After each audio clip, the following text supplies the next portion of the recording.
Voltando a falar sobre animais do filo Chordata, iremos falar sobre a classe anfíbia. Eu sou o professor Marcos Bancilon, da matéria de Biologia 2 do Colégio Alternativa. Esse capítulo é o 22 do primeiro ano único e a nossa aula será a aula 18. Esse grupo anfíbia, ele surge logo em seguida aos grupos de peixes. Como? Eu tenho lá a evolução dos sarcopterídeos e aí, dentro desse processo evolutivo, logo em seguida surgem os grupos de anfíbios. Mas para isso, nós precisamos contar mais ou menos como ocorreu o surgimento da vida na Terra. E aí o que acontece? Primeiro a Terra vai surgir com 4,6 bilhões de anos, logo após o processo de explosões que decorreu no universo, né? No caso, na desintegração de um grande aglomerado chamado Big Bang. E com isso, vários planetas se formaram, né? Mais ou menos há 4 bilhões de anos, 3,8, 4 bilhões de anos, surge vida na Terra. E aí, a partir do processo de evolução e de desenvolvimento desses grupos de seres vivos, nós chegamos aos primeiros cordados, né? A gente viu, inclusive, todos os outros até o momento, e aí surgem os cordados logo após os equinodermata, e aí esses primeiros cordados são os protocordados que irão dar origem aos agnatos e em seguida aos peixes. Dos peixes nós temos a geração dos grupos de anfíbia, né? Que são esses animais, que são os primeiros vertebrados que conseguem colonizar o espaço terrestre, que conseguiram habitar a Terra, né? E a partir daí, claro, foi possível os diversos processos de especiação e evolução que deram origem, que culminaram ao surgimento dos grupos mais complexos, considerados aí os mamíferos, tá? Não mais evoluídos, mais complexos, certo? E, claro, esses indivíduos, inclusive, eles surgem lá no Devoniano há 416 e 360 milhões de anos. Eles evoluíram, como eu falei, a partir dos peixes sarcopterídeos, que possuíam aquelas nadadeiras carnosas, né, onde você via sustentabilidade de apêndices ósseos. E, claro, essas nadadeiras, né, com o movimento e com as exigências específicas, fizeram com que o grupo ele conseguisse migrar para a Terra, se aperfeiçoasse, até que surgissem esses primeiros indivíduos dessa classe anfíbia, tá? Ele recebe esse nome porque vai possuir uma fecundação externa que vai ser dependente da água, geralmente não, sempre do cícula, e vão passar a maior parte da vida associadas a ambientes terrestres, onde a gente vai ver uma grande quantidade de nichos ecológicos para esses grupos. E aí, veja só, por que esses indivíduos eles começam a sobreviver nesse espaço? Por que eles migram para a Terra?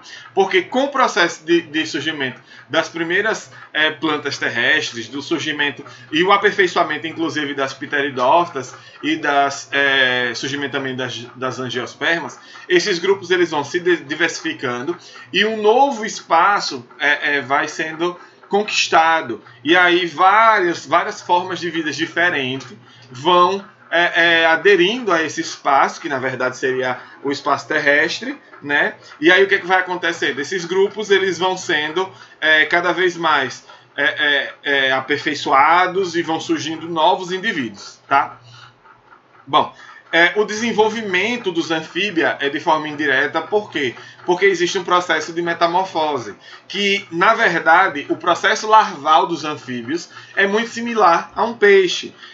No caso dos sapos, né, dentro do Zanura, nós encontramos aí os chamados girinos, e esses girinos eles são praticamente peixes, que com o passar do tempo, eles vão chegar ao processo de se tornarem animais, né, que não vão possuir cauda e não vão mais depender muito da água para sobrevivência. Existe uma dependência da água, mas essa dependência é muito pouca. Que na verdade, qual é a dependência? Porque a difusão, as trocas gasosas, elas necessitam da água, né, umedecendo o tecido epitelial, a epiderme desses animais, para que elas ocorram tranquilamente. Porque eles têm respiração cutânea e respiração pulmonar, né, estão associados a isso. Essas larvas, inclusive, né, do grupo do Zanura, elas são larvas que vão ter respiração branquial. Então perceba como é próximo de peixe, né? A fecundação, como eu falei, é externa, vai ocorrer na água. Eles são ovíparos e os ovos desses animais eles não vão possuir casca. São ovos gelatinosos lançados na água que vão se desenvolver até chegar ao indivíduo adulto.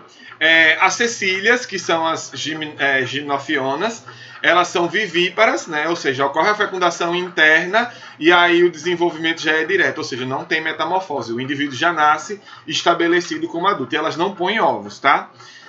A transição do ambiente aquático terrestre, ela exigiu essas alterações morfológicas, onde esses animais eles precisavam se deslocar de forma mais eficiente, até porque eles necessitavam se alimentar mais eficientemente. Tá? E isso, no caso, essa atmosfera do espaço terrestre, do ambiente terrestre, exigia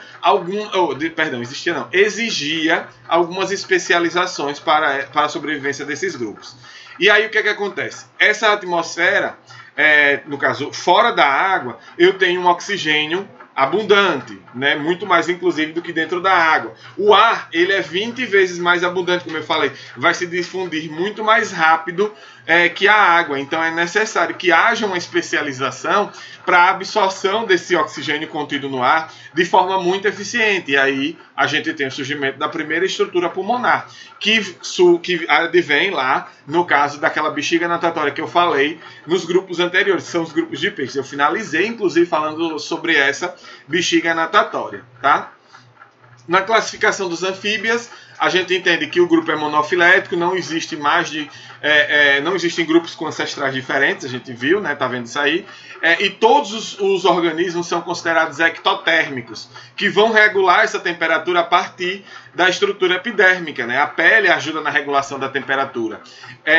A maioria vai ser semiterrestre, por quê? Porque eles vão viver numa transição entre um espaço aquoso e um espaço terrestre total, né? Porque esses animais eles necessitam da água para a reprodução. E, inclusive, no caso dos urodelos, nós temos indivíduos que vão viver associados à água mesmo, né? Dentro desses anfíbios, nós temos 3 ordens, que são os anuras, os sapos, as rãs e as sapos, rãs e as pererecas, né? Que, na verdade, a anura já mudou de nome, agora é salientia. A gente tem urodela, que são os anfíbios que vão portar a cauda, por isso são chamados de caudatus ou caudata, e a gimnofiona, que não vão possuir patas, que são conhecidos como ápodes, né, sem pés. A negação pó dos pés. E aí a gente vai falar especificamente de cada grupo em determinados momentos aí. E olha lá, a primeira ordem, que é a saliente, é o zanura, né? An significa sem e oura significa cauda. Então, são os organismos sem cauda. E aí, o que vai acontecer dentro de anfíbia? Esses organismos, particularmente, não vão possuir cauda no estágio adulto. A fase larval vai ter uma cauda, ela vai possuir uma cauda, né? Esses grupos de tetrápodes desprovidos de caudas, como eu já tinha falado, são os sapos, as rãs e as pererecas. Pererecas geralmente têm hábitos arborícolas. Elas costumam viver em árvores, né? E aí o que acontece? No processo de reprodução desses animais, dessas pererecas, eles escolhem plantas que vão estar suspensas nessas árvores, onde existe acúmulo de água e elas possam colocar os gametas, inclusive produzir os ovos dentro dessa água acumulada nas folhas dessas plantas. Já no caso dos sapos em si, a reprodução ela ocorre associada à água, inclusive quando a chuva se aproxima, eles realizam uma vocalização para atrair as fêmeas. O sistema auditivo deles é muito bem desenvolvido e isso atrai essas fêmeas para que eles possam realizar a cópula. E a rã é um animal que, apesar de também ser terrestre, ele vive muito mais associado à água do que à terra. Então, no espaço onde ela sobrevive ali, ela vai colocar esses ovos, né? Vai depositar o espermatozoide e o óvulo e aí vai ocorrer o processo de reprodução, tá? Eles vão ter corpo curto, a coluna vertebral vai ter em média 10 vértebras, percebam que isso faz com que eles sejam menores. A musculatura é muito bem desenvolvida, principalmente a estrutura das pernas, porque esses animais costumam saltar para capturar presas, para fugir de predadores. Os próprios hábitos de movimentação deles envolvem o salto, tá? E é muito eficiente essa questão. E, como a gente já tinha dito, né, além de terem todo esse aparato associado à questão da sobrevivência desses grupos, né, muitos anura vão possuir colorações de aviso informando, no caso, que esses animais são perigosos. Por quê? Porque a maioria deles vão possuir glândulas paratóides, geralmente na parte posterior do processo de cefalização, atrás dos olhos, um pouco mais atrás, onde essas glândulas vão produzir uma espécie de veneno que, em contato com animais que tentam se alimentar de uma anura, eles acabam, né, morrendo, acabam se alimentando ou entrando em contato com esse veneno e morrendo. Isso acontece, por exemplo, acidentes com cães, com gatos e por aí vai. Porque eles liberam mesmo esse veneno que pode ser prejudicial. Só que como o sapo, a rã e a perereca não conseguem injetar esse veneno, eles não são animais peçonhentos, eles não têm a forma da peçonha, de inocular o veneno. Então eles serão somente considerados venenosos, porque eu posso ter animais que são somente venenosos e não peçonhentos. Tá? Existe uma diferenciação aí, eu já tinha falado isso quando abordei artrópode na aula presencial. Bom, os urodela vão ser esses animais que vão possuir cauda, do grego oura, né, olha lá, cauda, ou então do latim caudatus, possuidor de cauda. E vão compreender os chamados tritões, que são esses animais aí que vocês estão vendo que se assemelham muito a salamandras, né, são muito parecidos, além das salamandras, que são essas amarelinhas aí, preta. Tá? Existe uma diversificação bem grande, inclusive. Perceba que existe uma coloração associada a esses animais, e essa coloração ela informa perigo. A gente, inclusive, fala sobre isso quando vai construir as ideias de aposematismo, que é a coloração de aviso, informando que o animal é perigoso. Já falei lá atrás, quando também abordei platelminto, né? E, além de tudo, esses anfíbios eles vão possuir a cauda e 4 patas. Eles vão conseguir se deslocar muito bem no meio terrestre. A estrutura do salto não é bem desenvolvida, como a gente vê para os sapos, né, lá nos anura, mas eles conseguem se deslocar muito bem, inclusive nadando. Algumas espécies são aquáticas, outras são terrestres, mas ambas vão depender da água também para a reprodução. Vão possuir essas membranas nictantes, mas não vão ter pálpebras. Isso é legal porque a membrana nictante protege da ação da água no processo de deslocamento dentro dessa água, né? Bom, as espécies terrestres, no caso, vão ter a pálpebra, as aquáticas não. Em algumas salamandras, que é o caso do ambistoma, que é esse axolotl, né, essa salamandra mais branca, ocorre um processo de metamorfose que não converte o animal de larva para adulto. É como se ele se mantivesse como larva a vida inteira. E aí ocorre uma questão interessante com a reprodução desses animais, que eles vão apresentar características larvares, ou seja, características iniciais, e ainda assim vão se reproduzir facilmente. Esse processo que faz com que a larva venha a ficar grávida, no caso, a se reproduzir, é chamado de pedomorfose. Tá? Ou seja, o indivíduo tem característica larval, mas ele consegue se reproduzir. E muitos desses axolotls, que são os ambistomas, eles sobrevivem, eles passam a vida inteira sempre apresentando essa característica larval associada aí a eles, certo? As gimnofionas são os ápodes, e aí a gente vê as chamadas cobras cegas, que são as cecílias. Gimno vem de nu, opínio cobra, ou então pode ser chamado de ápode, né? Que é a negação da presença dos pés. São anfíbios sem pés mesmo. Cecílias e cobras cegas vão estar dentro desse grupo, e os anfíbios desse grupo eles têm o corpo vermiforme, ou seja, cilíndrico, alongado, e você vai perceber que alguns inclusive vão apresentar um aspecto de secção, né? Parece que o corpo é seccionado. Perceba também que o corpo é liso e possui essa característica mucosa, gelatinosa. Por quê? Porque esses animais costumam trocar gases com o meio ambiente. Eles costumam realizar as trocas gasosas a partir da água presente na pele. Vão estar sempre adaptados ao ambiente terrestre, só que relacionado à água, ou seja, um ambiente úmido. Não vão possuir membros, vai ocorrer, no caso, um processo de atrofiamento no desenvolvimento desses membros, e a pele vai ser lisa com sulcos transversos. Além de tudo, esses animais vão possuir crânio, o crânio vai ser bem compacto, olhos pequenos, em alguns casos eles são bem destacados, mas sempre serão atrofiados, tá? Não vão conseguir captar, formar imagens ou captar a luz aí. Geralmente esses olhos são recobertos por uma pele, não vão possuir pálpebras, e por isso que são chamadas de cobras cegas, porque muitas dessas espécies vão ser totalmente cegas, não conseguem nem perceber a diferença da presença ou da ausência da luz. O sistema esquelético desses grupos de anfíbios, como eles são tetrápodes, eles vão possuir 4 membros e eles vão estar dentro do mesmo grupo dos répteis, aves e mamíferos, vão ser portadores de 4 patas. O esqueleto vai ser dividido em esqueleto axial, onde eu tenho um eixo central, e o esqueleto apendicular, que está relacionado aos membros, né? Apendicular associado aí ao esqueleto associado. Eu tenho o axial. Axial é o central, né, aquele medial que vai estar no meio, e o apendicular são os apêndices, né, os membros inferiores e superiores. Existe também a presença de 2 cinturas, o que a gente vê também para a maior parte dos tetrápodes. É uma cintura que vai ser escapular, né, escapular, da escápula, e uma cintura pélvica que está relacionada à pelvis, ao ilíaco lá, né, e aí por isso chamado cintura pélvica. O endoesqueleto, porque o esqueleto é interno, vai ser constituído por ossos calcários, e também vão estar associados a esses ossos estruturas cartilaginosas, que vão apoiar os músculos e tecidos, protegendo as vísceras e também o sistema nervoso desses animais, tá? Perceba que é muito bem elaborado. Se vocês analisarem o esqueleto, vocês vão perceber a presença de falanges, de metacarpos, existe o crânio, né? Olha lá, tem os carpos, o rádio, a una, é quase igual ao que a gente vê para os demais animais.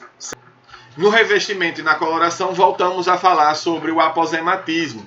A maior parte desses animais vai possuir essa pele lisa, que vai ser fina, não vão portar escamas. As cecílias podem ter vestígios da presença das escamas lá dos grupos dos peixes. Por isso, inclusive, é classificado como um grupo mais antigo filogeneticamente.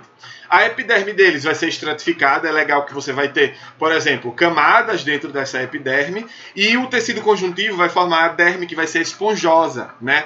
A camada mais externa vai possuir um tipo de queratina que vai revestir o corpo, impedindo inclusive a dessecação, a perda de água para o ambiente. Essa queratina ela é mais flexível, né, do que aquelas que vão formar as escamas que a gente viu lá para os peixes. Então, ela é uma queratina que ela dá uma resistência, mas é somente para proteção contra a dessecação. O corpo tem uma superfície úmida, sempre está associada, no caso, à troca gasosa no espaço terrestre, no ambiente terrestre. Além de tudo, esses animais produzem muco a partir de glândulas mucosas, que vão estar contidas lá na epiderme e vão proteger e ajudar a manter a umidade, né? Também a questão da permeabilidade para a troca gasosa. A coloração está relacionada geralmente a estruturas celulares conhecidas como cromatóforos, que vão estar presentes na derme, e são essas estruturas que dão o tom da coloração da pele desses animais. A maioria desses animais que apresentam colorações muito fortes, muito evidentes, como vermelho, laranja, preto e amarelo, né, como vocês já viram, vão estar associados à questão do aposematismo, ou seja, informando aos predadores que são perigosos a eles, tá? No sistema digestório, a gente vai ver um sistema digestório muito bem desenvolvido, completo, onde a gente vai perceber a presença de um esôfago associado a uma boca. Existem também glândulas anexas, o pâncreas e o fígado, que auxiliam na simplificação do alimento, que vai passar pelo estômago e vai descer para o intestino delgado, que é dobrado, enrolado. Um detalhe interessante, esses animais também vão possuir vesícula biliar, que vai armazenar a bile para a digestão, né? Para o processo de simplificação dos lipídios.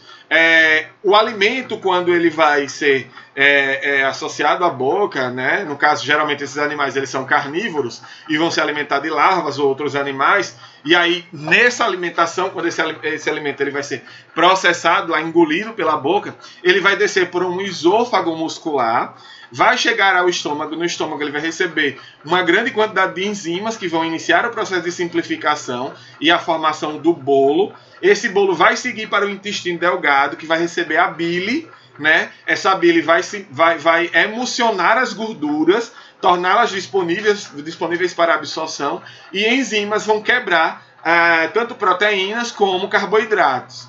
Nutrientes também vão ser absorvidos lá no intestino grosso, né? E junto com a água, e é claro que a gente sabe que as fezes vão ser eliminadas de forma seca, com pouca água associada. O intestino sempre vai se abrir para uma cloaca, o que faz com que, então, as fezes elas sejam eliminadas em associação com a urina, né? Sempre urina e fezes juntas, porque o sistema excretório vai estar conectado aí à excreção do final do processo de absorção dos alimentos, tá? Você pode inclusive perceber lá na gravura que existe a associação da bexiga lá com a ponta da cloaca. Um detalhe: na boca desses animais, vocês percebem que a língua vai estar presa ao substrato, né? Ao fundo da boca, e essa língua ela exerce o papel de captura de animais, né? De insetos voadores. E um detalhe: perceba também que existem microdentes que não servem para mastigação, mas para segurar as presas ou a fêmea no processo de reprodução. E lá na ponta existem as coanas. A gente vai estudar elas quando falar sobre o sistema respiratório. A gente vai entender quem são essas coanas, qual a função delas com o processo de respiração e, claro, com as narinas, tá? No circulatório, a gente vai perceber que a circulação ela é dupla. Eu tenho uma circulação pequena e uma grande circulação, onde a pequena vai ser a circulação do coração para os pulmões, e a grande vai ser do coração para o resto do corpo, né? Nesse ciclo pulmonar, o coração vai enviar o sangue venoso para o pulmão, onde ele vai ser oxigenado e vai voltar pelas veias pulmonares. Já no ciclo corporal, que é chamado de grande circulação, o sangue arterial vai ser enviado para o corpo, vai ser distribuído, não o sangue, né? Mas os líquidos tissulares vão ser distribuídos lá nos tecidos e vão realizar as trocas gasosas nesses tecidos e retornar para o coração a partir das veias cavas. As hemácias são as principais células que vão possuir o pigmento da hemoglobina. Elas vão ser nucleadas, o que é diferente em alguns outros animais. E o coração vai ter 3 cavidades. A gente vai perceber que ele vai ser tricavitário. 2 átrios e um ventrículo. Onde lá nesse ventrículo eu vou ter a mistura do sangue arterial com o venoso. Certo? E, claro, o ventrículo vai impulsionar o sangue arterial para o corpo e o venoso para o pulmão e para a pele. A pele também ajuda no processo de troca gasosa, tá? A gente vai perceber isso quando falar do sistema respiratório. E olha lá, as larvas dos grupos de indivíduos aí, dessa classe, no caso, dos anfíbios, eles serão considerados branquiais. Eles vão respirar a partir das brânquias. Então veja que em uma determinada fase da vida esses animais realizam respiração branquial. Os adultos vão realizar respiração pulmonar, porque vão viver geralmente associados à terra, principalmente sapos, rãs, né, vão estar associados à terra, cecílias, e vão apresentar trocas gasosas também decorrentes da epiderme. A epiderme vai ser muito importante na obtenção do oxigênio, na troca pelo CO2. Claro, a água presente nessa epiderme vai ajudar, né, na difusão do O2 e do CO2. E essa pele, esse tegumento, logo abaixo dele nós vamos encontrar os vasos sanguíneos que vão participar das trocas gasosas. A oxigenação dos vasos vai ocorrer de forma bucofaríngea, onde a gente vai ter lá a região da boca e da faringe, né? As narinas vão se abrir para a cavidade bucal, onde essa estrutura lá dentro da cavidade bucal que vocês estão vendo são as coanas, e são elas que dão entrada para a boca, que inclusive vai ser levada para a região dos pulmões, né? Esse ar ele vai ser conduzido a partir da boca para os pulmões, e a coana que vai veicular esse ar até que ele chegue na região do pulmão.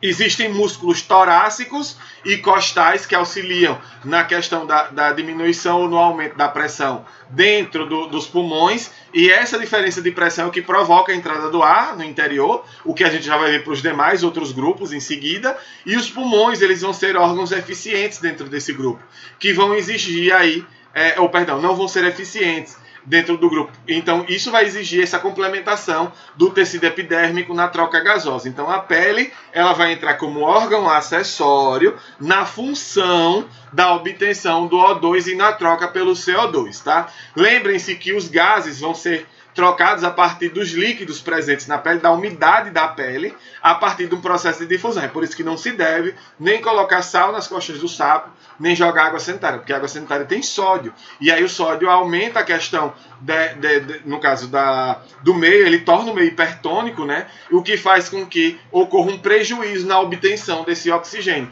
e dificulte a respiração desses animais. No sistema excretor, a gente vê rins que vão possuir cavidade dentro da estrutura da cavidade abdominal, realizando a filtração, E esse rim, eles têm aí a característica de serem mesonéfro, porque eles vão coletar as excretas da cavidade celomática, onde os órgãos vão estar abrigados, e também do sistema circulatório, lá do sangue.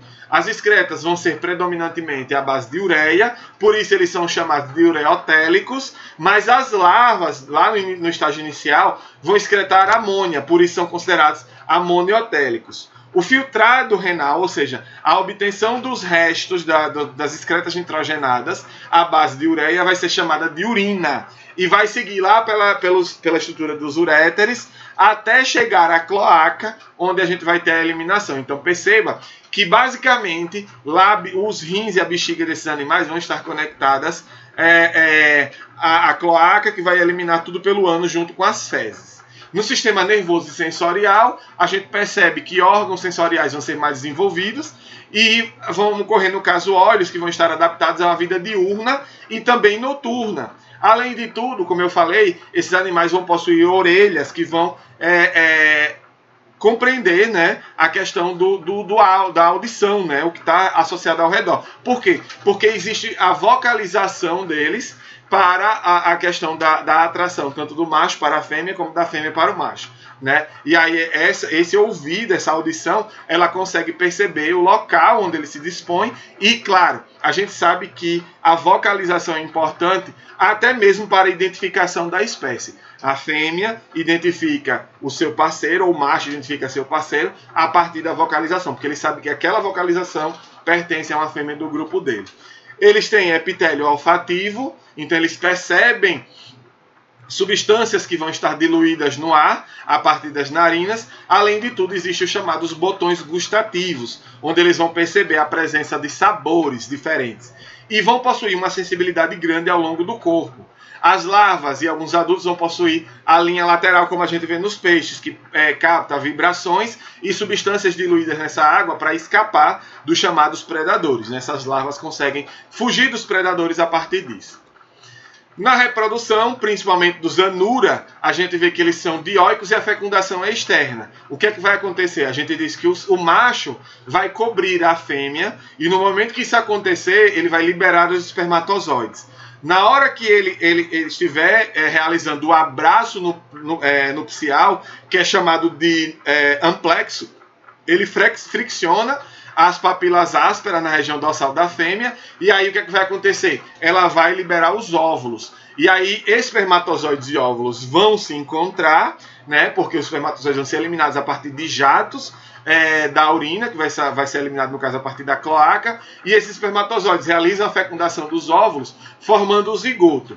Quando o zigoto se constrói, ele forma um ovo que não vai ter casca e ele vai ser todo recoberto por uma camada gelatinosa. A partir dali vão ocorrendo as clivagens, formando mórula, blástula, gástrula, vão se diferenciar no embrião com um primórdio caudal, né? Ou seja, um embrião que vai possuir uma cauda, e esse embrião ele vai consumir o vitelo, que no caso vai ser o material nutritivo, e entre 6 a 9 dias os girinos eles já estão iniciando o processo de formação.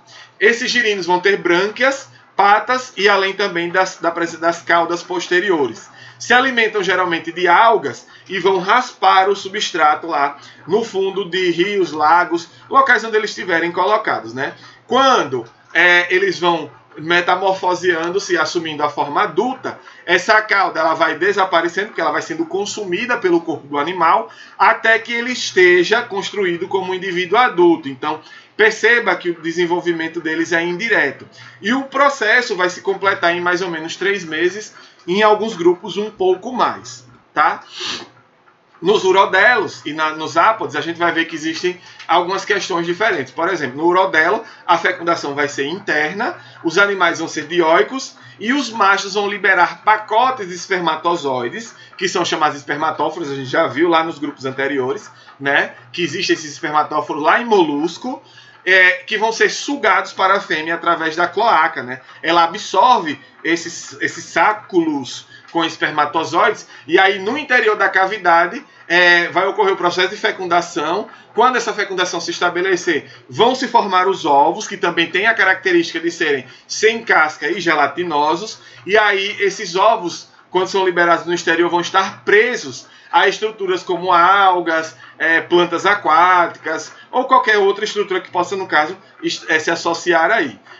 Esses ovos vão se desenvolver e aí quando ocorre o surgimento desses indivíduos, a gente percebe que vai surgir uma larva possuidora de uma brânquia com cauda, né? E basicamente só vai se transformar, só vai crescer, tornando-se um indivíduo adulto. Não existe uma metamorfose como a gente vê aí para os demais grupos, no caso do Zanura, né? Então o indivíduo nasce como uma forma adulta em miniatura, só cresce, tá?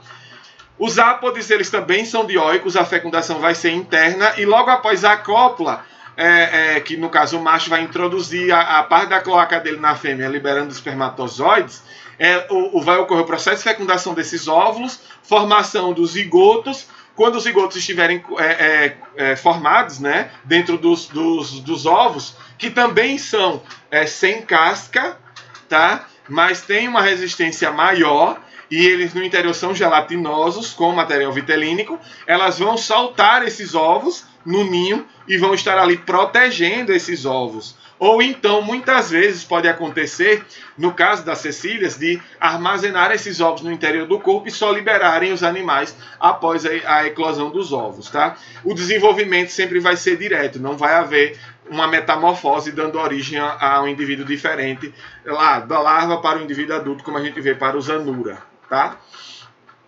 E aí existe uma associação entre o anfíbio e o ser humano, que é importante se compreender. A gente precisa entender qual a importância desses animais para a nossa dinâmica, nossa vivência em si, né? Eles vão oferecer uma proteção tremenda, porque vão se alimentar de diversos insetos diferentes, inclusive insetos que são causadores de acidentes ou de doenças.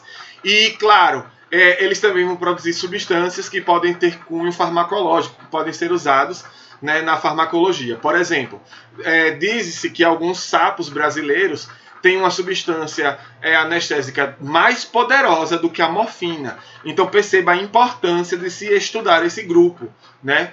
Além de tudo, eles têm venenos muito poderosos que já eram usados por diversas civilizações no Brasil e na América do Sul e Central, que eles utilizavam, na verdade, para caçar, né? Eles aplicavam o veneno na ponta de flechas, de setas ou de armas, tanto para envenenar inimigos em batalha, ou então para a caça. Quando ele via o animal, atirava, né? E aí o animal anestesiado, era muito mais fácil de obter esse alimento.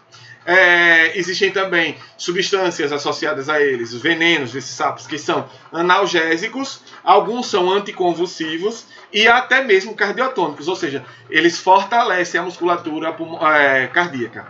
Anticonvulsivo é que inibe o processo de convulsão, tá? E analgésico inibe a dor.